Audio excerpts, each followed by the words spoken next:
اعوذ باللہ من الشیطان الرجیم بسم اللہ الرحمن الرحیم۔ اب جو دو صورتوں کا جوڑا آ رہا ہے، سورۃ الاعلیٰ اور سورۃ الغاشیہ،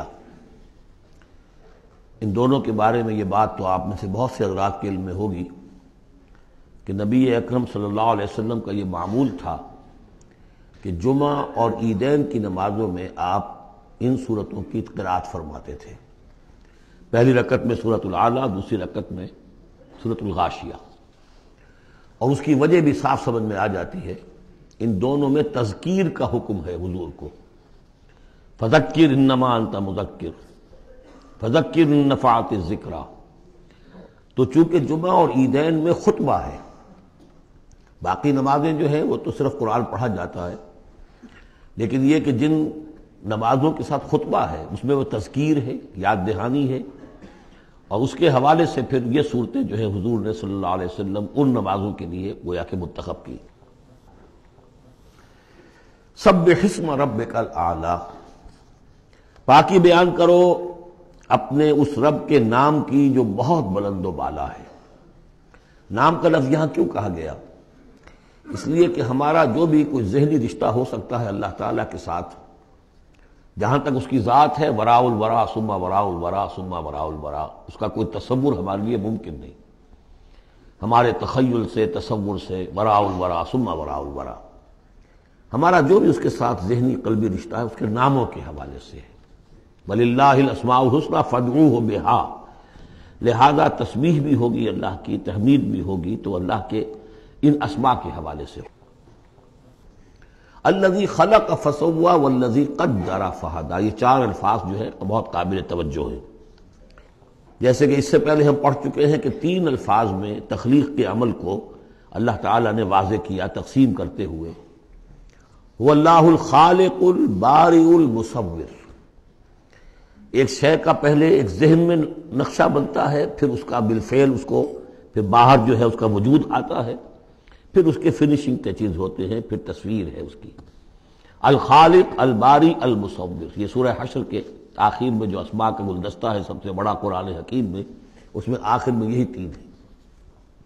یہاں چار الفاظ ہیں، خلق فسوا۔ اس کو ہم یوں سمجھ سکتے ہیں کہ ایک ہے کسی چیز کا جو اصل حیولہ ہے وہ تیار کر دیا جائے، جس کی سادہ ترین مثال یہ ہے کہ بلڈنگ ہے، اس کا سٹرکچر کھڑا ہو گیا، اب اس کے بعد تسویہ ہے، اس کی چھان پھٹک کر کے اور اس کے سنوارنا ہے، اس کو، اس کے اندر ڈیکوریشن ہے، اس کے اندر مختلف جو ہے خوبصورتی کی چیزیں پیدا کرنی ہے، یہ تسویہ ہے۔ تو تخلیق ڈھانچہ کھڑا ہو جانا، اور تسویہ پھر اس کے اندر تمام چیزوں کو بہتر سے بہتر انداز میں فنیشنگ ٹچز دینا۔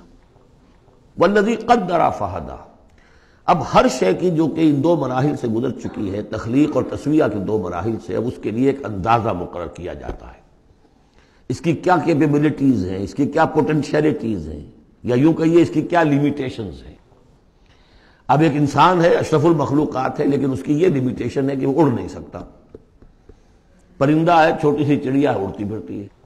تو ہر ایک نوع کی لیمٹس ہیں، ہر ایک نوع کے لیے اللہ تعالیٰ نے اس کی ایک تقدیر، اس کا ایک اندازہ جو ہے مقرر کر دیا ہے۔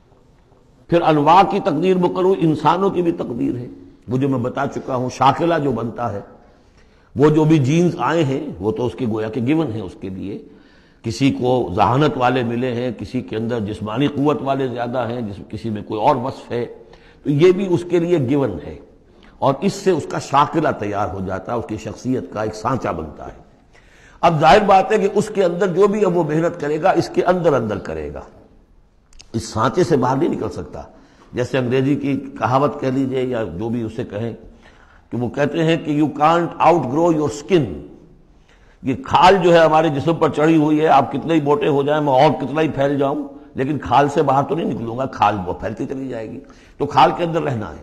اسی طرح وہ جو سانچہ بن گیا ہے انسان کی شخصیت کا، نیکی کریں گے تو اسی کے اندر اندر کریں گے، بدی کریں گے تو اس کے اندر اندر کریں گے۔ اب اس کی کوانٹٹی جو ہے وہ اللہ تعالیٰ کے ہاں فیصلہ کن نہیں ہے، اللہ تعالیٰ یہ دیکھ لے گا کہ اس شخص کے اندر کتنی کیپیبلٹی تھی، اس کے حساب میں اس نے کیا کیا۔ ایک شخص 100 درجے تک جا سکتا تھا، وہ گیا ہے 50 درجے تک۔ ایک شخص جا ہی سکتا تھا 50 تک اور وہ 50 تک چلا گیا، تو وہ 50 تک جو ہے وہ 100% کامیاب ہو گیا، اور یہ جو ہے ناکام شمار ہو جائے گا۔ تو یہی بات جو ہے میں نے وضاحت پہلے بھی کر دی تھی کہ لا یکلف اللہ نفسا الا وسعها، کسی بھی جان کو اللہ تعالیٰ مکلف نہیں ٹھہرائے گا، رسپانسبل نہیں ٹھہرائے گا مگر اس کی وسعت کے مطابق۔ یہ انڈیویجول سا جو ہے وسعت ہر شخص کی، اس کا شاکلہ، یہ گویا کہ اس کی ذاتی تقدیر ہے۔ فہدا، چوتھی چیز ہے کہ ہر شے کا ایک اندازہ مقرر کرنے کے بعد پھر ایک جبلی ہدایت اس کو دے دی جاتی ہے، چلو ادھر۔ پہلی جبلی ہدایت ہے جس کا ذکر آ جائے گا ابھی تھوڑی دیر کے بعد۔ جبلی ہدایت جو ہے وہ ہر بکری کے اندر ہدایت ہے کہ یہ چیز تمہارے کھانے کی ہے، یہ کھانے کی نہیں ہے۔ بہترین گوشت اس کے سامنے ڈال دیجیے وہ تو نہیں کھائے گی، تو جبلی ہدایت ہے اس کی۔ اور گوشت کے اور جو ہے آپ شیر کے سامنے بہت اچھی سبزیاں ترکاریاں لا کر ڈال دیجیے، وہ دیکھے گا بھی، تھوکے گا بھی نہیں، ان کو اسے گوشت چاہیے۔ یہ ہے ہر جبلی ہدایت۔ پھر جبلی ہدایت کے اوپر پھر ہدایت کے اور مراحل ہیں جو اللہ تعالیٰ دیتا ہے، پھر وہ اپنی کتابیں نازل فرماتا ہے، اپنے نبی بھیجتا ہے۔ یہ گویا کہ ہدایت کی تکمیل ہے، ورنہ ہدایت تو بنیادی طور پر جو ہے ہر جبلت کے اندر بھی اللہ نے ودیت کر دی ہے۔ تو یہ ہر کریشن کے لیے یہ چار الفاظ جو یہاں آئے، سبح اسم ربک الاعلی الذی خلق فسوی والذی قدر فہدی والذی اخرج المرعی، وہی ہے کہ جو نکالتا ہے چارہ زمین سے، فجعلہ غثاء احوا، جو شروع میں تو گھاس اگی ہے تو بڑی خوبصورت ہریابل جو ہے، اس کے بعد وہ سیاہ پڑ جاتا ہے اور چورا چورا ہو جاتا ہے۔ سنقرئک فلا تنسیٰ، اے نبی ہم آپ کو پڑھا دیں گے، آپ بھولیں گے نہیں۔ یہ بھی وہی بات ہے جو سورہ قیامہ میں آ چکی ہے، لا تحرک بہ لسانک لتعجل بہ ان علینا جمعہ وقرآنہ، ہمارے ذمہ ہے، آپ یہ مشقت زیادہ اپنے اوپر نہ لیں، یہ ہم کام کر دیں گے، آپ کے سینے میں اس کو جمع کر دیں گے اور پڑھوا دیں گے، ترتیب بھی بتا دیں گے۔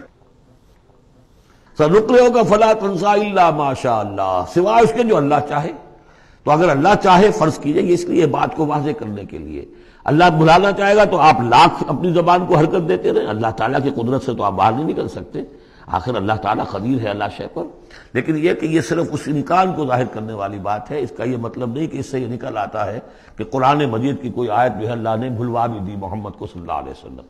یہ ایسے ہی ہے، قل ان کان للرحمن ولد فانا اول العابدین، اگر اللہ کا کوئی بیٹا ہو تو سب سے پہلے میں پوجوں گا اسے۔ تو یہ اس طرح کی چیز ہے، الا ما شاء اللہ انہ یعلم الجہر وما یخفی، وہ اللہ تعالیٰ جو ہے وہ تو جانتا ہے، خواہ کوئی بلند آواز سے بات کہی جائے اور خواہ اسے چھپایا جائے۔ وَنُيَسِّرُكَ لِلْيُسْرَىٰ، اب یہ لفظ یہاں نوٹ کر لیجئے، یہ آگے بڑھ کر ایک مضمون کھلے گا اس سے۔ اور سہج سہج تیسیر، یسر سے باب تفعیل، آسان کرنا، اور سہج سہج تھوڑا تھوڑا رفتہ رفتہ ہم آپ کو آسان بنا دیں گے۔ کس چیز کے لیے؟ یسرا، وہ بڑی جو آسانی ہے جنت وہاں پہنچائیں گے، اور جو بڑی کامیابی ہے دنیا میں دین کا غلبہ وہاں بھی پہنچا دیں گے، لیکن سہج سہج ہوگا۔ اس کے لیے اپنا ایک تدریج ہے جو ہماری حکمت میں، ہمارے علم میں ہے۔ ویسے ہم چاہیں آنے واحد میں کر دیں، دین کا غلبہ ہو جائے، کوئی رہے نہ دشمن، آنے واحد میں تمام انسان جو ہے اور تمام جنات کو ابو بکر جیسا بنا دیں، ہم بنا سکتے ہیں۔ لیکن یہ کہ ہماری جو حکمت تخلیق ہے اس میں یہی ہوگا، تیسیر، آہستہ آہستہ، اور یہ فلسفہ آگے چل کر بہت کھلے گا۔ صدق اللہ العظیم۔